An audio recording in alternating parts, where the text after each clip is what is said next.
Hello மக்களே! இன்னைக்கு காலையில புதன்கிழமை என் ஹஸ்பண்ட் என்ன மீன் வாங்கிட்டு வந்திருக்காங்கன்னு பார்க்கலாம் வாங்க.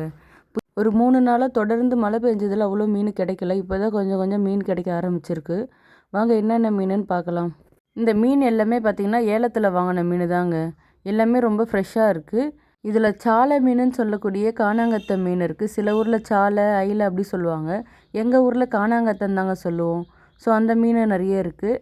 எல்லா மீனுமே மொத்தமாக கலந்து தாங்க ஏலம் விடுவாங்க. நம்ம தனித்தனியாக வந்து பிரிச்சுக்கணும். இது வந்து வரிப்பாறை மீன், கீச்சா மீன், கானாங்கத்தை நிறைய மீன் கலந்து மொத்தமாக ஏலம் விட்டுருக்காங்கங்க. என் கையில் வச்சிட்ருக்கிறது தான் கானாங்கத்தை. கானாங்கத்தையே வந்து பார்த்திங்கன்னா நல்ல பெரிய சைஸ் வந்திருக்குங்க.